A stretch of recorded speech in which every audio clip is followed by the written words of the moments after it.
खास दास की आस बस श्वास श्वास पर वास, पार्श्व करो मत दास को उदासता का दास, ना तो सुर सुख चाहता शिव सुख की ना चाह, तब तुति सरवर में सदा होवे मम अवेगा। बोले मूलनायक पारोला के चिंतामणि पारसनाथ भगवान की। आवाज बहुत धीरे है।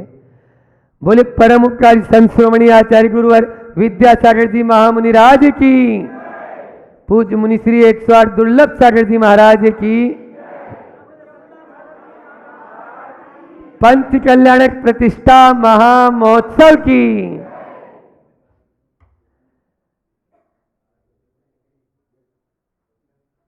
जिस तरफ मुंह हो जाता है ना वो चीज पास नजर आने लगती है, और जिस तरफ पीठ हो जाती है वो दूर नजर आने लगता है।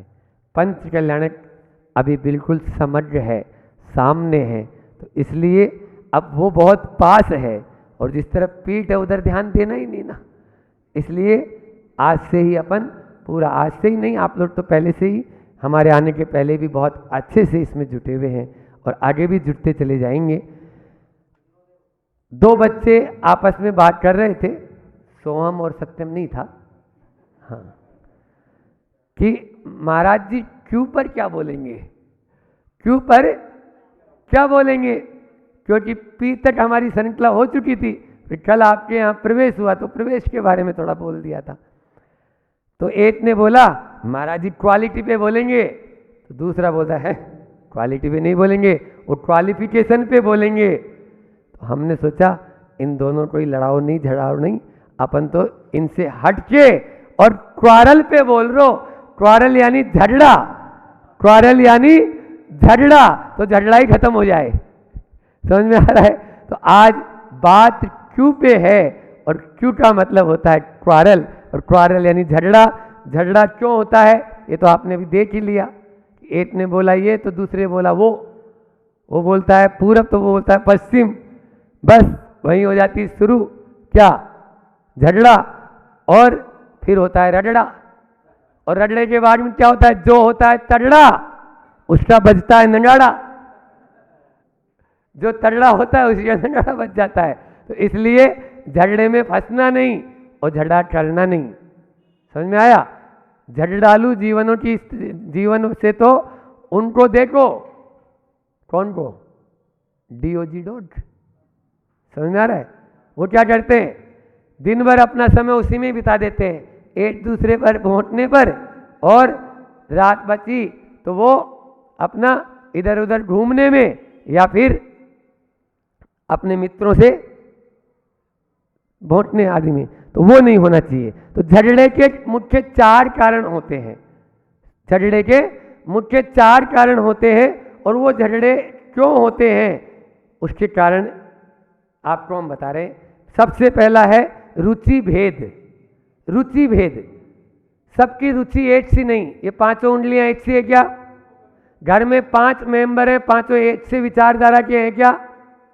संत कहते हैं मतभेद हो कोई बात नहीं, मन भेद नहीं होना चाहिए। क्या बोला मैंने?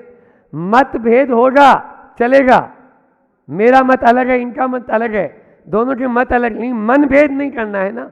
मन भेद हो जाएगा तो गड़बड़ हो जाएगी। तो मतभेद से, मतभेद क्या बोला मैंने, मतभेद हो तो चलेगा, मन भेद नहीं होना चाहिए, मन भेद गड़बड़ हो जाती है। तो पहला है रुचि भेद। रुचि में जहां पर रुचियों की अंतर आता है, किसी को कुछ पसंद है, किसी को कुछ पसंद है, लेकिन हम उसी रुचि में उलझ जाते हैं। मुंडेर मुंडेर मतेर भिन्ना, एक कहावत आती है, मुंडेर मुंडेर मतेर भिन्ना।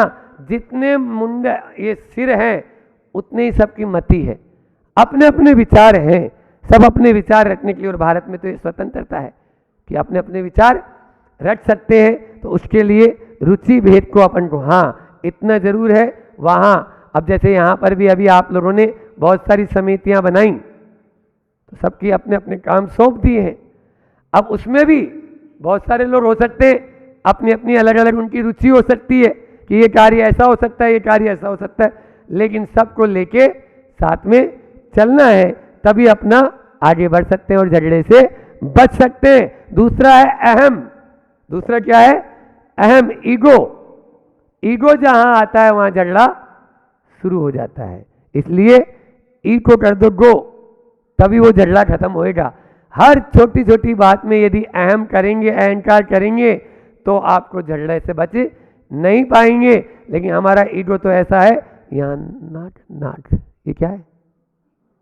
नाट। उस नाट की भी अणी, उस अणी पे बैठा हुआ है, यहाँ बैठा हुआ है, बस थोड़ा सा किसी ने कुछ कहा और बस विस्फोट होने में देर नहीं लगती। जब पारोला में प्रवेश कर रहे थे, एक फटाका फैक्ट्री मिली। मुझे यार गांव में ही फटाका फैक्ट्री है, बताओ, और बहुत बड़ी फटाका फैक्ट्री आई थी, लिखा हुआ था बड़े बड़े अक्षरों में। मुझे भगवान ये क्या है? तो ये सब, वो फटाका तो कोई बात नहीं, जब फूटेगा तब फूटेगा, लेकिन ये फटाका रोज ही घर में फूटता है।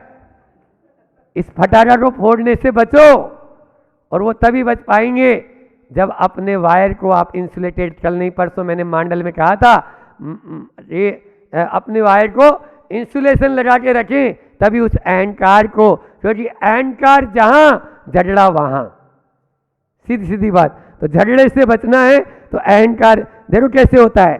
अहंकार में, थोड़े से अहंकार में आदमी बात करना ही बंद कर देता है, बात ही नहीं करेंगे।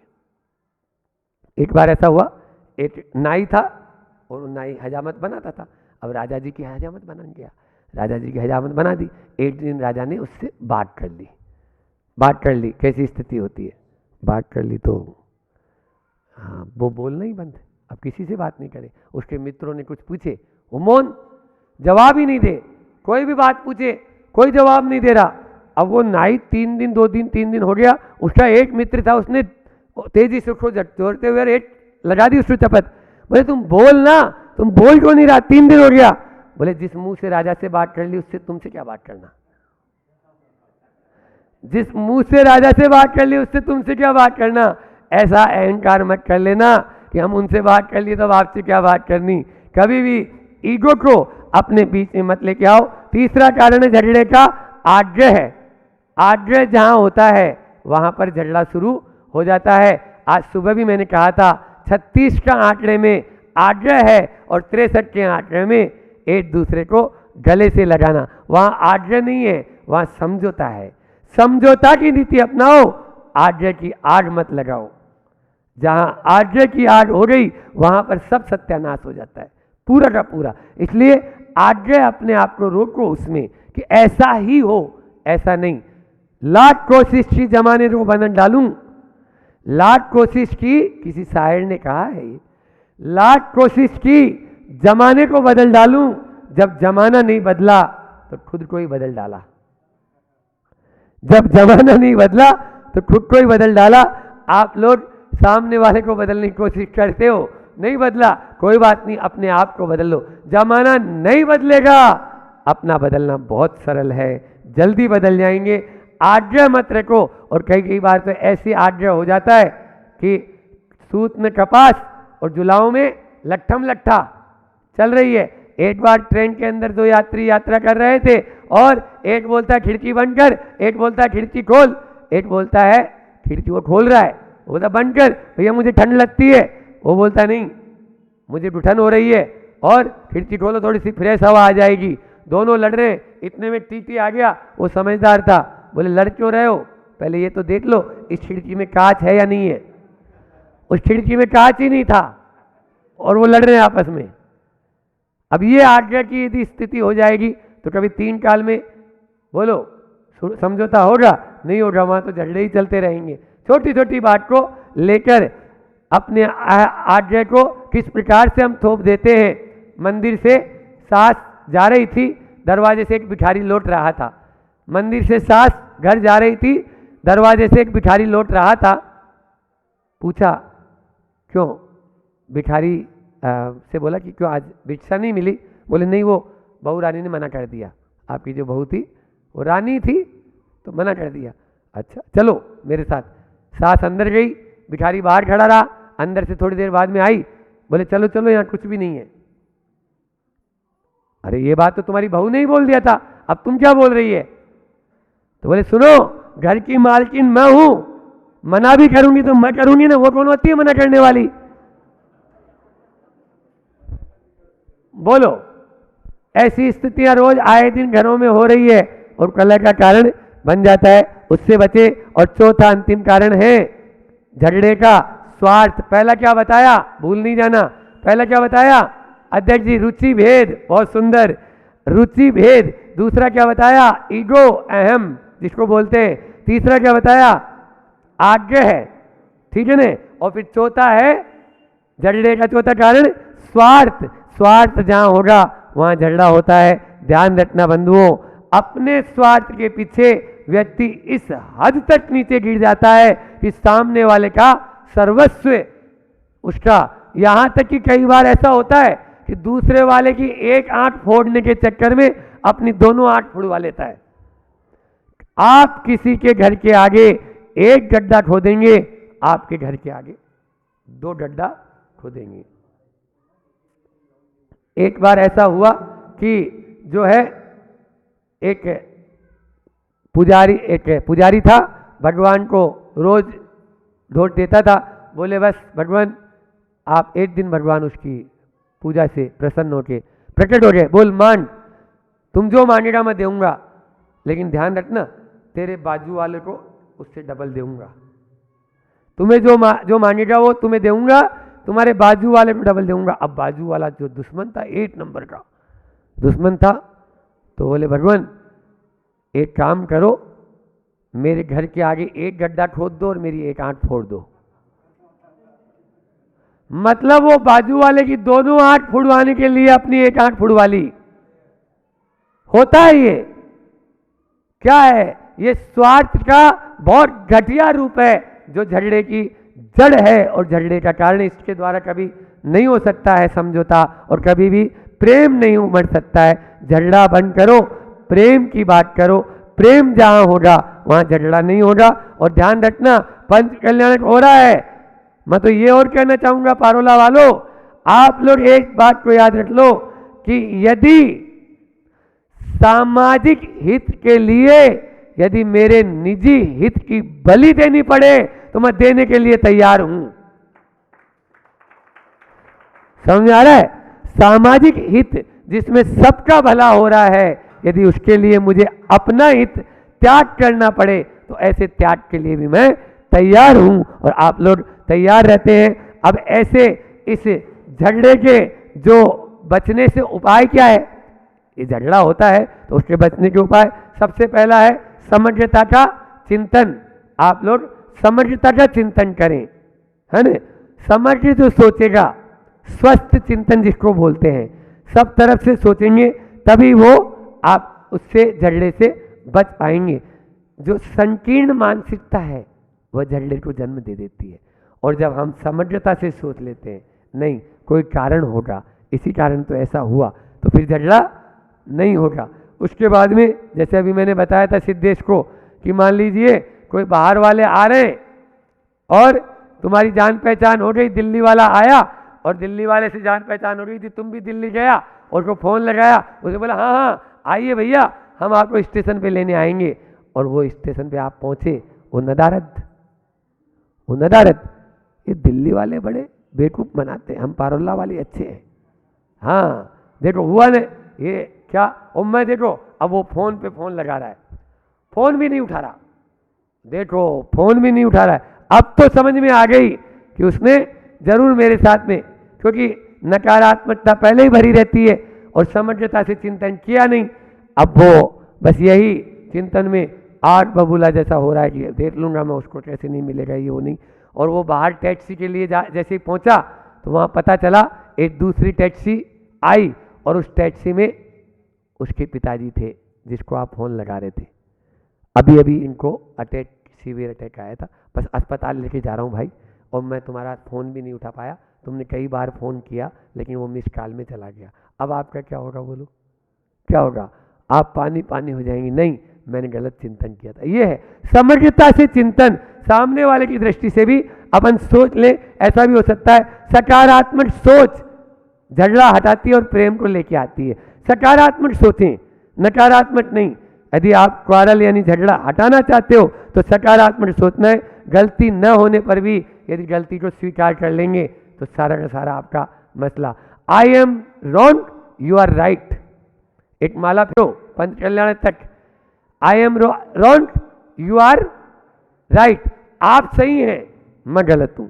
आप सही हैं, मैं गलत हूं। पर इतना करते चले जाएंगे फिर विनोद प्रिय बने। हमें देखते हैं ना आप, हम सारी बातों को हंसी मजाक में टालते रहते हैं। हाँ, थोड़ा विनोद प्रिय बनो।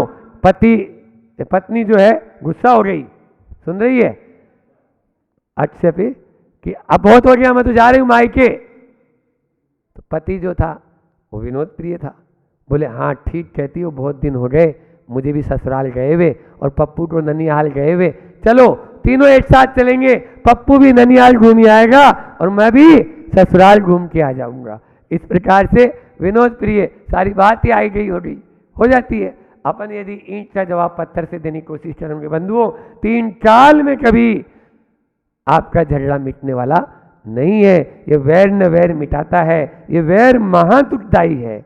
ये वैर न वैर मिटाता है, ये वैर महादुखदायी है। पारसनाथ भगवान को याद कर लो, आपके यहाँ के मूल नायक है कि 10 भाव तक वो चलता रहा।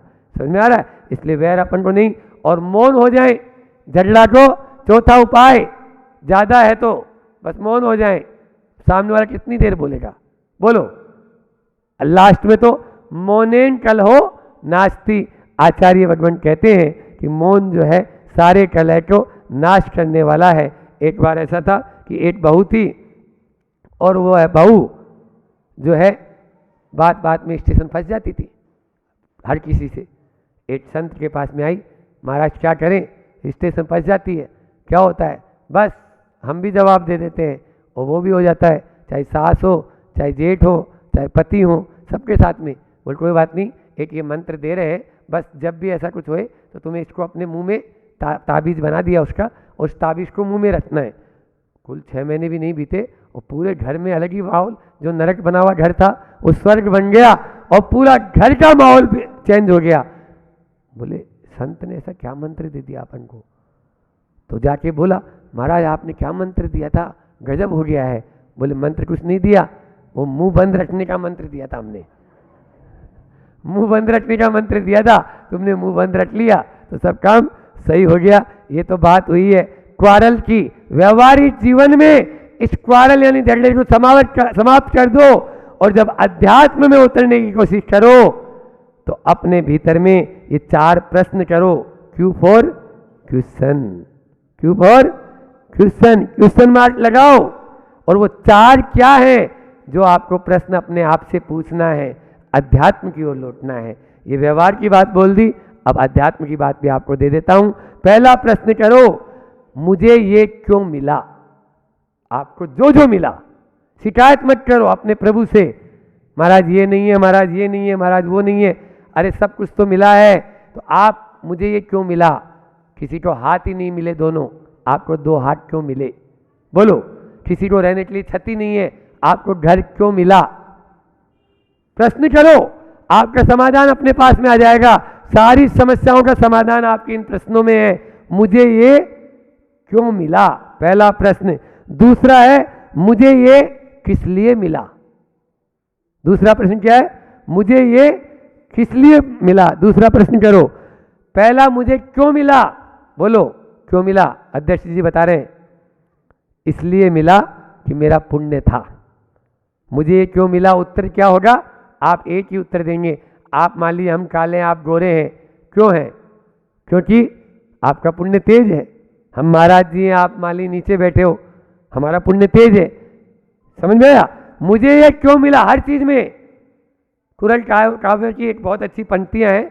कुरल काव्य में आता है, अरे तुम उन कहारों को देखो, अरे तुम उन कहारों को देखो जो डोली उठाकर किसी को लेकर जा रहे हैं। एक सवार है जो बैठा है और दूसरे सवारी को ढो रहे हैं। बस समझ लो पुण्य और पाप क्या है। बस समझ लो पुण्य और पाप क्या है। जब हम कलकत्ता में रहे 7 महीने, उधर चातुर्मास किए थे महाराज जी के साथ में, तो वहां पर इंसान रिच से आप उसको इक्का बोलते हैं। कलकत्ता में क्या बोलते हैं उसको? इक्का। ये इक्का होता है ना, खेलने वाला नहीं, उसको भी इक्का। उसको जैसे बैल को जोतते हैं आप लोग, वैसे इंसान जुतता है उसमें, और उसमें 2 आदमी ऊपर बैठे हुए हैं और वो इक्का एक इंसान खींच रहा है। इंसान खींच रहा है, आप लोगों ने फिल्मों में या पिक्चरों में देखा होगा कई बार, तो वो इंसान खींचता है। ये स्थिति क्यों हो रही है? ये पाप के कारण हो रही है। किस लिए मिला? इसलिए मिला कि उसका सदुपयोग करो। ध्यान रखना, पुण्य का दुरुपयोग मत करो, पुण्य का सदुपयोग करो। मान लीजिए रामलाल से 10 लाख रुपए आपने उधार लिया और श्यामलाल को आपने 10 लाख रुपए दे दिया, तो रामलाल खुश हो जाएगा? उसकी उधारी छूट जाएगी? बोलो, खुश हो जाएगा क्या देवेंद्र जी?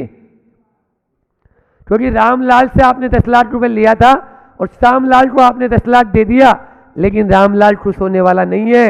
आपने पुण्य से लिया और पाप में लगाया, पुण्य कभी खुश होने वाला नहीं है। तो दूसरा था पुण्य किस लिए मिला, और तीसरा है मुझे ये कब तक मिला। पहला प्रश्न किया अपन ने, मुझे ये क्यों मिला, मुझे किस लिए मिला, मुझे कब तक मिला। कब तक मिलेगा बोलो? कोई पता नहीं। आज जो अर्श पर है वो फर्श पर पहुंच सकता है, और जो फर्श पर है वो अर्श पर पहुंच सकता है। और चौथा प्रश्न अपने आप से करो, मेरा क्या है। चौथा प्रश्न क्या करना है? मेरा क्या है। ये 4 प्रश्न अपने आप से करो। बातें तो बहुत है, लेकिन समय आप लोगों का पूर्ण हो गया है। आप लोग यानी पूर्ण रूप से, पहला दिया मैंने क्वारल, और दूसरा दिया क्वेश्चन, और तीसरा और दे देता हूं क्यू। क्यू और क्यू यानी कतार, कतार। और चौथा अपन उन दोनों की बात ले लेते हैं, क्वालिटी और क्वालिफिकेशन, तो वो भी आप चौथे में शामिल कर लो। इस प्रकार से इन 4 क्यू का ध्यान रखेंगे तो हमारी जिंदगी बाहर से भी अच्छी बन जाएगी और भीतर से भी अच्छी बन जाएगी। आप लोगों की जिंदगी अच्छी बने, इसी भावना के साथ मैं विराम लेता हूं। लेकिन इससे पहले एक बात और, कल हमारे आदिम तीर्थंकर जो प्रथम तीर्थंकर है उनका मोक्ष कल्याण है, और पारोला वालों का ये सौभाग्य है कि आचार्य श्री जी के एक नहीं 2 शिष्यों का उनको सानिध्य मिल रहा है। तो इस मोक्ष कल्याणक में प्रातःकाल की वेला में लाडू चढ़ाना और मध्याह्न की वेला में आप लोग भक्तामर महामंडल का जो विधान करने का आपने बीड़ा उठाया है, वो दोनों चीज आप बहुत अच्छे से, पूरा समाज उसको बहुत बढ़िया से मिलके करें। जैसी भी व्यवस्था यहाँ पर बताई है, शाम को उसको और बता देंगे, आप लोग उसको भी अच्छे से संपन्न करेंगे, ताकि एक समरसता का माहौल आगे भी बनता चला जाए। और जैसी खबर होगी आपको दे देंगे। बोले अहिंसा परमो धर्म की, आचार्य गुरुवर विद्यासागर जी महामुनिराज की। कल हमने चर्चा करी थी और एक प्रश्न पूछा था, पहले उसको थोड़ा सा रिवाइज कर लें। कल हमने बात पूछी थी, आपको अमीर बनना है, सुखी बनना है, सफल बनना है कि धर्मी बनना है? क्या बनना है? धर्मी बनना है। तो अमीर बनना हो तो संपत्ति के पीछे भागना होगा, अमीर बनना हो तो संपत्ति के पीछे भागना होगा, सुखी बनना हो तो सामग्री इकट्ठी करने के पीछे भागना होगा, सफल बनना हो तो स्पर्धा करनी होगी, कंपटीशन और कंपैरिजन ये करना होगा, तब आप बनोगे। लेकिन धर्मी सबको बनना है, ये 3 तो बनना ही नहीं है, सबने का धर्मी बनना है। तो धर्मी बनना है तो क्या होगा? सद्गुणों के पीछे भागना होगा, तब आप धर्मी बनोगे। तो सद्गुण कौन से हैं आपके अंदर?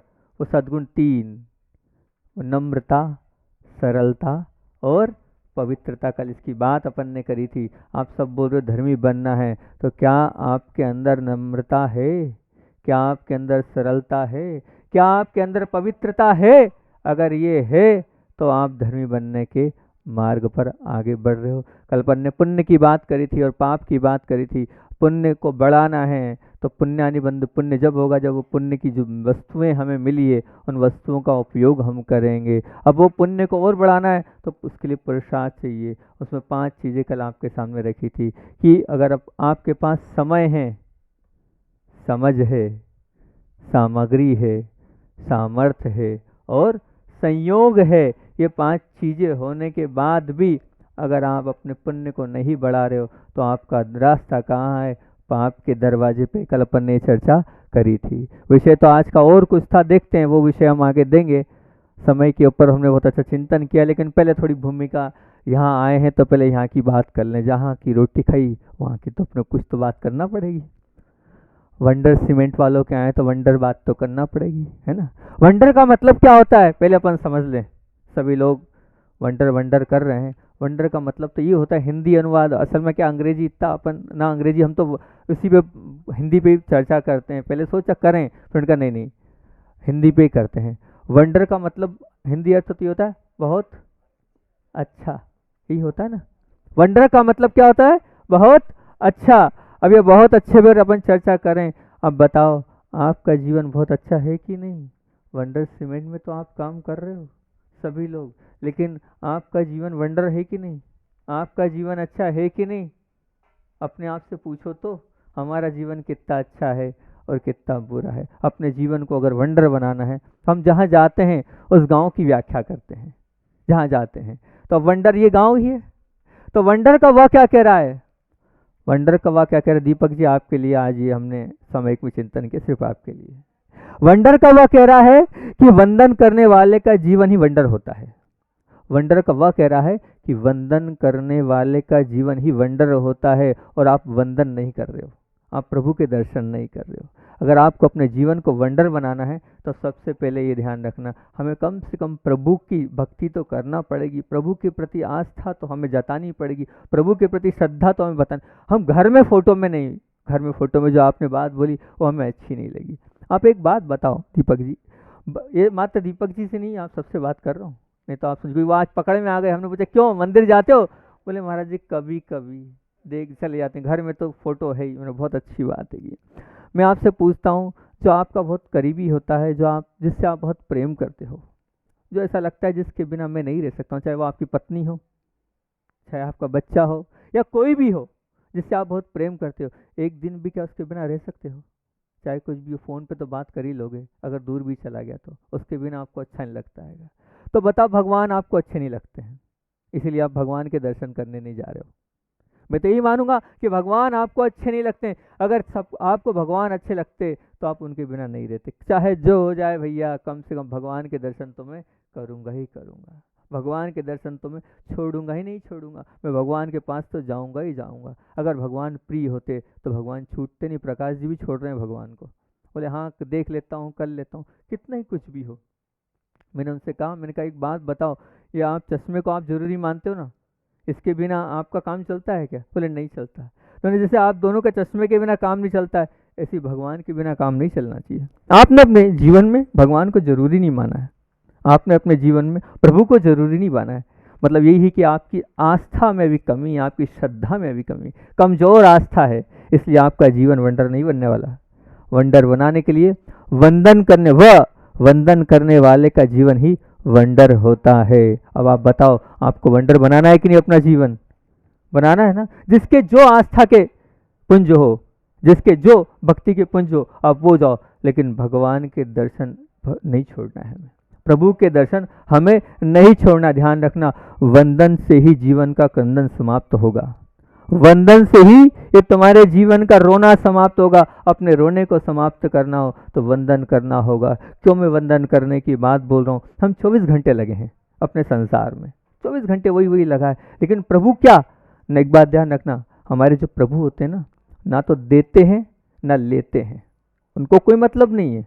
आप पहुँचोगे तो भी उनको कोई ऐसा नहीं है कि वो कुछ उनका आसन ऊंचा हो जाएगा, और आप नहीं पहुँचोगे तो भी कोई मतलब नहीं कि उनका आसन नीचा हो जाएगा। वो तो एक माध्यम है हमारे परिणामों की निर्मलता करने के लिए। हम वहाँ जाते हैं, उनको नमन करते हैं, और नमन करने में हमारे परिणामों में जो निर्मलता आती, उस निर्मलता के माध्यम से हमारे कर्मों का जो है वो बंध पुण्य का होता है। हमारे कर्मों का जो आश्रव पाप का रुकता है, वो निर्जरा का बहुत बड़ा कारण है प्रभु की भक्ति, और हम उससे वंचित हैं, हम उससे दूर हैं। नहीं, वो 2 मिनट 5 मिनट 7 मिनट वो असली जीवन में, बार बार बोलता हूँ, जो आपका असली जीवन है वही है, वही आपके साथ जाएगा जो 5-7 मिनट प्रभु की भक्ति में आपने लगाए हैं। प्रभु के गीत जो आपने गाए हैं वही गीत आगे आने वाले जीवन में आपके जीवन में लिखाएंगे। तो आप से इतना ही कहूँगा, यहाँ जितने लोग बैठे हैं वंडर सीमेंट में आप काम कर रहे हैं, वह कह रहा है कि वंदन करने वाले का जीवन ही वंडर होता है। अब आप जितने लोग जहाँ जो जिसके आस्था के केंद्र है, लेकिन वंदन जरूर करना। वंदन के बिना अपने जीवन को आप बिल्कुल प्रारंभ नहीं करना, जब जैसी अनुकूलता हो, लेकिन वंदन अवश्य करना। मैं तो एक छोटे से बच्चा आया था मेरे पास, हमेशा बोलते रहता हूँ उसके विषय में।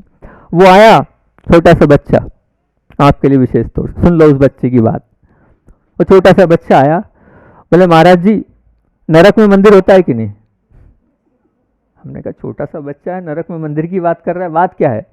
बोले नरक में मंदिर होता है कि नहीं? मैंने कहा हाँ बेटा क्यों? बोले बात ऐसी है, मैं जब छोटा था तो मैं रात में भी खाता था, और भी एक महाराज जी और आए थे, उनने बोल दिया कि वो नहीं खाना चाहिए, बाहर की कौन सी चीज़ होती है कि फास्ट फूड नहीं खाना चाहिए, उसमें मांस होता है, ये होता है, वो होता है। तो महाराज जी वो तो मैंने खाया है, अब नरक तो पक्का है, नरक में तो जाना ही है। तो बोले महाराज जी मैं सबके बिना रह सकता हूँ, मैं मम्मी के बिना रह सकता हूँ, मैं पापा के बिना रह सकता हूँ, लेकिन मैं भगवान के बिना नहीं रह सकता। मैं भगवान से बहुत प्रेम करता हूँ, बहुत स्नेह करता हूँ, मैं भगवान के बिना नहीं रह सकता। और महाराज जी एक बात बताऊं, अगर वहां नरक में मंदिर होगा ना तो मैं उस नरक को भी स्वर्ग बना दूंगा, मैं इस नरक को भी स्वर्ग बना दूंगा। छोटा सा बच्चा है 6-7 साल का, वो मंदिर जाने की ऐसी बात कर रहा है, और आप कहते हो चला जाता हूँ। अब आज आपने दर्शन किए, गुरु दर्शन किए, जितने लोग यहाँ बैठे हैं उतने कम से इतना संकल्पबद्ध हो जाएं कि हम वंदन तो जरूर करेंगे प्रभु का। वंदन के बिना हमारा जीवन शुरू नहीं होगा। हम रोज दर्शन करेंगे, वो दर्शन ही हमारा वास्तविक जीवन है, वही हमारे साथ जाएगा। ये पक्की हो गई बात, छोड़ना नहीं दर्शन। ठीक, कोई बहुत परेशानी हो, बहुत आकुलता हो, बहुत ऐसी बात हो तो उसके लिए मैं मना नहीं कर रहा हूँ, लेकिन छोड़ना मत, प्रभु के दर्शन मत छोड़ना। वो प्रभु के दर्शन से ही हमारा जीवन सार्थक होगा, उसके बिना हमारा जीवन सार्थक नहीं है। वंदन पे तो अपन ने वंडर, ड क्या कहता है?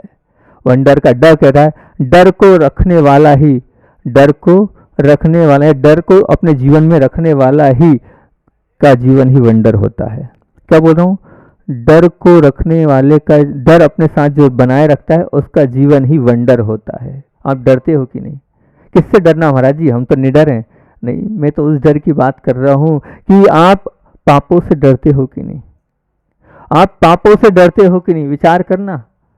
जो पापों से डरता है उसका जीवन ही वंडर होता है, जो पापों से दूर होता है उसका जीवन ही वंडर होता है। अब आप वंडर आपका जीवन जब बनेगा जब आप पाप से बचोगे। डर, आप जो पाप भी कर रहे हो महाराज जी, करना पड़ता है, संसार में रह रहे हैं, बहुत सारे पाप भी करना पड़ता है, कोई बात नहीं कर रहे हो, लेकिन डर के पाप कर दो। पाप भी करो तो डर के करो, अंदर से डर तो है कि हाँ ये पाप कर रहा हूँ, वो भी कर रहे हो तो ध्यान रखना आपका जीवन वंडर हो जाएगा कि हाँ आपको थोड़ा बहुत तो है कि हाँ ये गलत हो रहा है। वो गलत हो रहा है उतने भाव भी है, लेकिन अगर आप बार बार उसको, ये पाप को पाप मान के भी नहीं कर रहे हो तो फिर कोई मतलब नहीं, तो फिर ये मान के चलना आपका जीवन वंडर नहीं है। जीवन का जो आप ये मान के चलना, जितने पाप हैं आप उनका दाह कर दो, उनका स्वाहा कर दो, क्योंकि जीवन वंडर तब ही बनेगा। अगर आपके जीवन में कहीं किसी तरह की हिंसा है, बहुत सारे लोग यहाँ पर हैं जो बैठे हैं, वर्कर्स लोग भी हैं, अगर हिंसा से अपने जीवन की शुरुआत कर रहे हैं और हिंसा को अगर अपने जीवन का उद्देश्य बना रहे हैं तो ध्यान रखना उनका जीवन वंडर नहीं होने वाला है। जिसने अपने समान सबको समझा है उसका ही जीवन वंडर होगा। कभी भी हिंसा नहीं करना। हिंसा एक बहुत बड़ा क्या है? पाप है।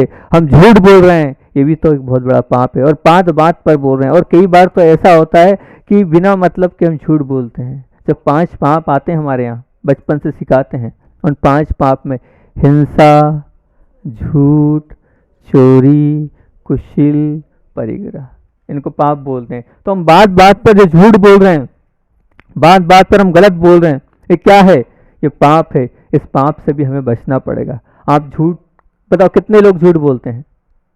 हमारी सभी लोग बोलते हैं ना। तो झूठ अगर आप बोल रहे हो तो आपका जीवन वंडर नहीं बनने वाला है। बहुत ऐसा लगता है कि किसी का जीवन खतरे में जा रहा हो और बहुत ज़रूरी हो तो बात अलग है, लेकिन आप हंसी मजाक में, बात बात में इस झूठ से दूर रहना। झूठ अगर बोल रहे हैं तो हमारा जीवन वंडर नहीं बनने वाला है। चोरी अगर हम कर रहे हैं तो हमारा जीवन वंडर नहीं बनने वाला है। हमारे जीवन को वंडर बनाना है तो इन पापों से हमें दूर रहना होगा, इन पापों को हमें दूर करना होगा। हमारे जीवन में अगर क्रोध है तो हमारा जीवन वंडर नहीं बनने वाला है। हमारे जीवन में अगर बैर बैठा है, अंदर गांठ बैठी है, तो हमारा जीवन वंडर नहीं बनने वाले। सब पाप है। इन पापों को नहीं छोड़ोगे तो कैसे जीवन वंडर बनेगा। और तो और पाप क्या है, तो बोले नशा अगर हमारे जीवन में है तो ध्यान रखना, नशा करके जीवन का क्या दशा बिगाड़ रहे हो।